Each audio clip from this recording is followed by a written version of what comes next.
श्री शिवाय नमस्तुभ्यम। आप सभी पर भोलेनाथ का आशीर्वाद सदैव बना रहे। आइए सुनते हैं सोमवार व्रत की संपूर्ण कथा।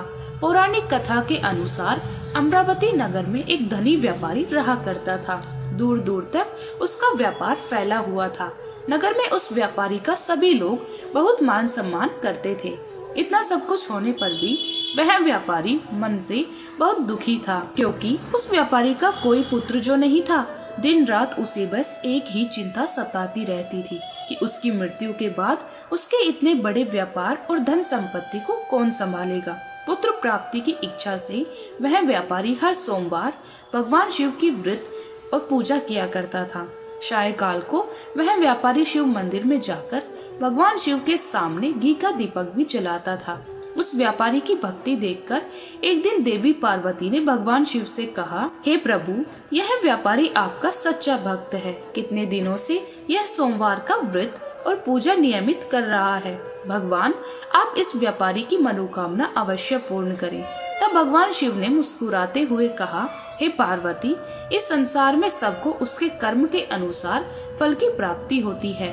प्राणी जैसा कर्म करते हैं उन्हें वैसा ही फल मिलता है। इसके बाद भी देवी पार्वती नहीं मानी।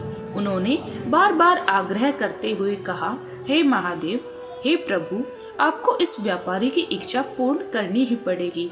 यह आपका अनन्य भक्त है।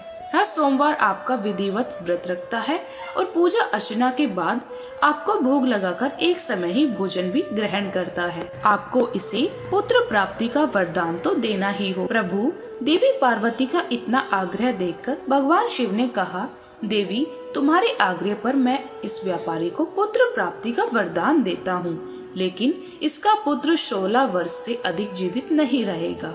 उसी रात भगवान शिव ने स्वप्न में उस व्यापारी को दर्शन देकर उसे पुत्र प्राप्ति का वरदान दिया और उसके पुत्र के 16 वर्ष तक जीवित रहने की बात भी बताई। भगवान के वरदान से उस व्यापारी को खुशी तो हुई, लेकिन पुत्र की अल्पायु की चिंता ने उस खुशी को नष्ट कर दिया। व्यापारी अब भी पहले की तरह सोमवार का विधिवत व्रत करता रहा। कुछ महीने पश्चात उसके घर एक बहुत ही सुंदर पुत्र उत्पन्न हुआ। पुत्र जन्म से व्यापारी के घर में खुशियां भर गई। बहुत धूमधाम से पुत्र जन्म का समारोह मनाया गया। व्यापारी को पुत्र जन्म की अधिक खुशी नहीं हुई, क्योंकि उसे पुत्र की अल्पायु के रहस्य का पता था, लेकिन यह रहस्य घर में किसी और को मालूम नहीं था। विद्वान ब्राह्मणों ने उस पुत्र का नाम अमर रखा। जब अमर 12 वर्ष का हुआ तो शिक्षा के लिए उसे वाराणसी भेजने का निश्चय किया गया। व्यापारी ने अमर के मामा दीपज को बुलाया और कहा कि अमर को शिक्षा प्राप्त करने के लिए वाराणसी छोड़कर आओ।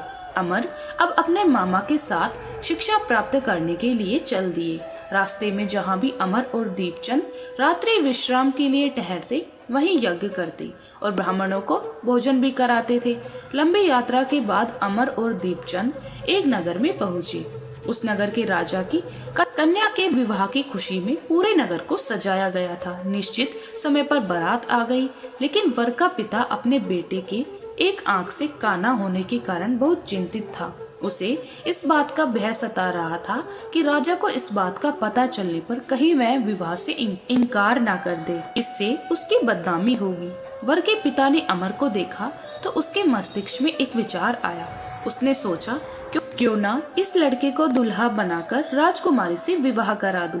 विवाह के बाद इसको धन देकर विदा कर दूंगा और राजकुमारी को अपने नगर में ले आऊंगा। वर के पिता ने इस संबंध में अमर और दीपज से बात की। दीपचंद ने धन मिलने के लालच में वर के पिता की बात स्वीकार कर ली और अमर को दूल्हे के वस्त्र पहनाकर राजकुमारी चंद्रिका से विवाह करा दिया गया। राजा ने बहुत सा धन देकर राजकुमारी को विदा किया। अमर जब लौट रहा था तो सच नहीं छिपा सका और उसने राजकुमारी के दुपट्टे पर लिख दिया, राजकुमारी चंद्रिका, तुम्हारा विवाह तो मेरे साथ हुआ था। मैं तो वाराणसी में शिक्षा प्राप्त करने के लिए जा रहा हूँ। अब तुम्हें जिस नव युवक की पत्नी बनना पड़ेगा वह काना है। जब राजकुमारी ने अपने दुपट्टे पर लिखा हुआ पढ़ा तो उसके कान लड़के के साथ जाने से इनकार कर दिया। राजा ने सब बातें जानकर राजकुमारी को महल में रख लिया। उधर अमर अपने मामा दीपचंद के साथ वाराणसी पहुँच गया। अमर ने गुरुकुल में पढ़ना प्रारंभ कर दिया। जब अमर की आयु 16 वर्ष की हुई तो उसने एक यज्ञ किया। यज्ञ की समाप्ति पर ब्राह्मणों को भोजन कराया और खूब अन्न वस्त्र दान किए। रात को अमर अपने शयन कक्ष में सो गया। शिवजी के वरदान के अनुसार शयनावस्था में ही अमर के प्राण पखेरु उड़ गए। सूर्य उदय पर मामा अमर को मृत देखकर रोने पीटने लगा।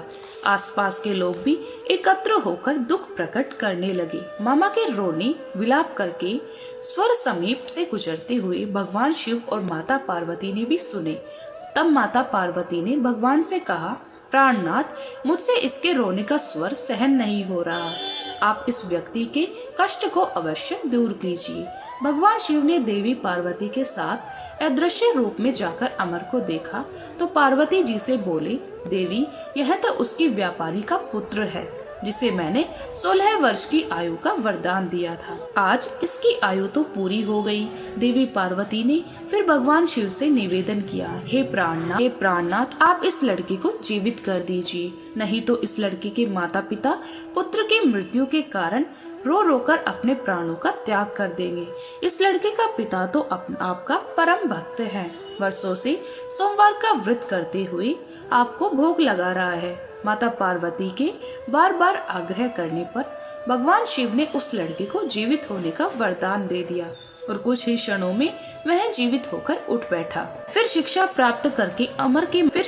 समाप्त करके अमर मामा के साथ अपने नगर की ओर चल दिया। दोनों चलते हुए उसी नगर में पहुँचे जहाँ अमर का विवाह हुआ था।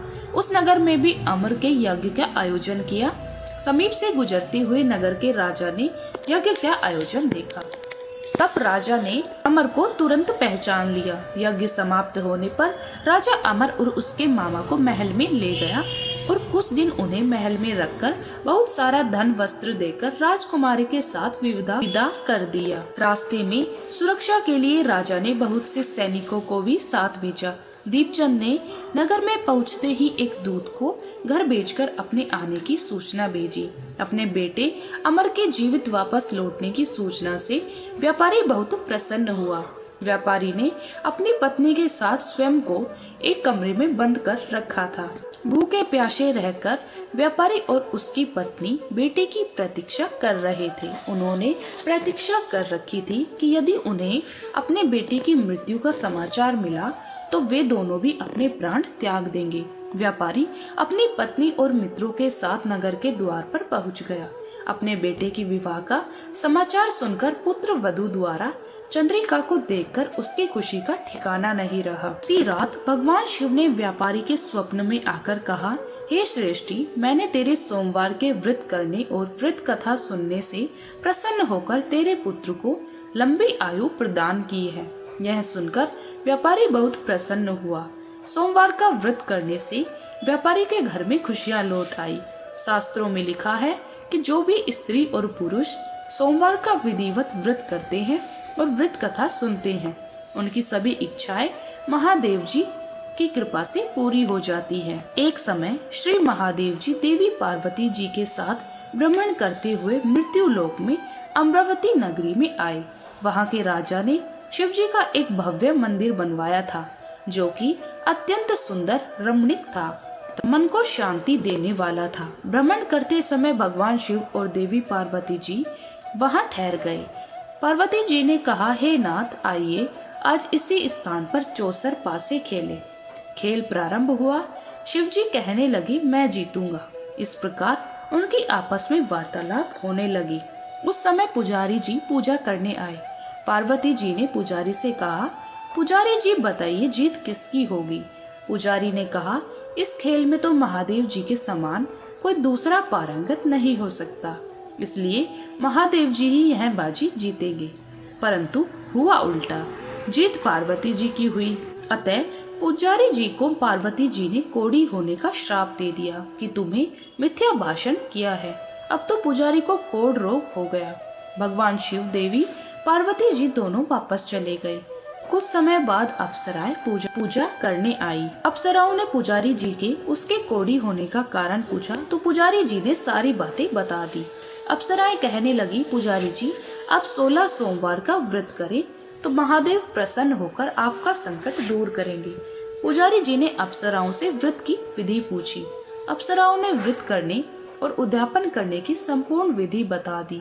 पुजारी जी ने विधि पूर्वक श्रद्धा भाव से व्रत प्रारंभ किया और अंत में व्रत का उद्यापन भी किया और 16 सोमवार व्रत के प्रभाव से पुजारी जी रोग मुक्त हो गए। कुछ दिनों के बाद भगवान शंकर और देवी पार्वती जी पुनः उस मंदिर में आए तो पुजारी जी को रोग मुक्त देखकर पार्वती जी से पूछा, मेरे दिए हुए श्राप से मुक्ति पाने का तुमने कौन सा उपाय किया? पुजारी जी ने कहा, हे माता, अप्सराओं द्वारा बताए गए 16 सोमवार के व्रत का पालन करने से मेरा यह रोग दूर हुआ है। पार्वती जी ने भी 16 सोमवार का व्रत किया, जिससे उनके रूठे हुए कार्तिकेय जी भी अपनी माता से प्रसन्न होकर आज्ञाकारी हुए। कार्तिकेय जी पूछा, हे माता, क्या कारण है कि मेरा मन सदैव आपके चरणों में ही लगा रहता है? पार्वती जी ने कार्तिकेय जी को 16 सोमवार के व्रत का महत्व तथा विधि बताई। तब कार्तिकेय जी ने इस व्रत को किया तो उनका पिछड़ा हुआ मित्र मिल गया। अब मित्र ने भी इस व्रत को अपने विवाह होने की इच्छा से किया। फलतः वह परदेश गया। वहाँ के राजा की कन्या का स्वयंवर था। राजा ने प्रण किया था कि हथिनी जिस व्यक्ति के गले में वर्णमाला डाल देगी उसी के साथ मैं अपनी राजकुमारी का ब्याह करूंगा। वह ब्राह्मण मित्र भी स्वयंवर देखने की इच्छा से वहां एक कोने में जाकर बैठ गया। हथिनी ने उसी ब्राह्मण मित्र को माला पहनाई तो राजा ने बड़ी धूमधाम से अपनी राजकुमारी का विवाह उसके साथ कर दिया। इसके बाद दोनों सुख पूर्वक रहने लगे। एक दिन राजकुमारी ने पूछा, हे नाथ, आपने कौन सा पुण्य किया है जिससे हथिनी ने आपके गले में वरमाला पहनाई?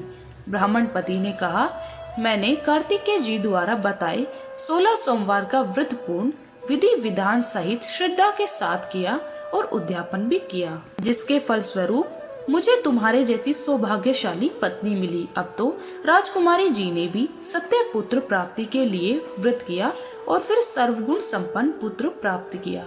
बड़े होकर पुत्र ने भी राज्य प्राप्ति की कामना से 16 सोमवार का व्रत किया। राजा के देवलोक होने पर भी इसी ब्राह्मण कुमार को राजगद्दी मिली। फिर भी वह इस व्रत को करता रहा। एक दिन उसने अपनी पत्नी से पूजन सामग्री मंदिर में लेकर चलने को कहा, परंतु उसने पूजा सामग्री अपनी दासियों द्वारा भिजवा दी और स्वयं वहां नहीं गई। तब राजा ने जब पूजन समाप्त किया तो आकाशवाणी हुई, हे राजा, तुम अपनी इस पत्नी को त्याग दो, नहीं तो राजपाट से हाथ धोना पड़ेगा। प्रभु की आज्ञा मानकर उसने अपनी पत्नी को महल से निकाल दिया। तब वह अपने भाग्य को कोसती हुई एक पेड़ के नीचे बैठी हुई थी। वहां पर एक बूढ़ी माई आई और तब राजकुमारी ने अपना दुखड़ा उन बूढ़ी माई को सुनाया। राजकुमारी बोली, मैं पूजन सामग्री लेकर राजा के कहे अनुसार शिवालय में नहीं गई तो राजा ने क्रोधित होकर मुझे निकाल दिया। बूढ़ी माई ने कहा, तुझे मेरा काम करना पड़ेगा। उसने स्वीकार कर लिया। तब बूढ़ी माई ने सूत की गठरी उसके सिर पर रखी और उसे बाजार भेज दिया। रास्ते में आंधी आई तो सिर पर रखी गठरी उड़ गई। बूढ़ी माई ने डांटकर उसे भगा दिया। अब रानी बूढ़ी माई के यहाँ से चलते चलते एक आश्रम में पहुंची। गोसाई जी उसे देखते ही समझ गए कि यह तो किसी उच्च घराने की अबला विपत्ति की मारी है। वे उसे धैर्य बांधते हुए बोली, बेटी, तू मेरे आश्रम में ही रहना, किसी प्रकार की चिंता मत करना। रानी अब आश्रम में रहने लगी, परंतु वह जिस भी वस्तु को हाथ लगाती वह वस्तु खराब हो जाती। यह देखकर गोसाई जी ने पूछा, बेटी, किस देव के अपराध से ऐसा होता है? रानी ने बताया कि मैंने अपने पति की आज्ञा का उल्लंघन किया और शिवालय में पूजन के लिए नहीं गई, इसी से मुझे यह घोर कष्ट उठाने पड़ रहे हैं। गोसाई जी ने भगवान शिव से उसके कुशल क्षेम के लिए प्रार्थना की और कहा, बेटी, तुम 16 सोमवार का व्रत विधि अनुसार करो। तब रानी ने विधि पूर्वक व्रत पूर्ण किया और व्रत के पुण्य प्रताप से राजा को रानी की याद आई तो दूतों को उसकी खोज में भिजवाया। आश्रम में रानी को देखकर दूतों के राजा को जाकर सारा हाल बताया। तब राजा ने स्वयं वहां जाकर गोसाई जी से कहा, महाराज, यह तो मेरी पत्नी है, मैंने इसका परित्याग कर दिया था। अब आप कृपया करके इसको मेरे साथ जाने की आज्ञा दीजिए। शिव जी की कृपा से प्रतिवर्ष 16 सोमवार का व्रत करते हुए वे दोनों आनंद से रहने लगे और अंत में शिवलोक को प्राप्त हुए। इस प्रकार 16 सोमवार के व्रत की कथा समाप्त हुई। बोलिए शंकर भगवान की जय, माता पार्वती की। यदि आपको भक्ति का यह मार्ग प्रिय लगा हो तो आप चैनल को सब्सक्राइब अवश्य करें।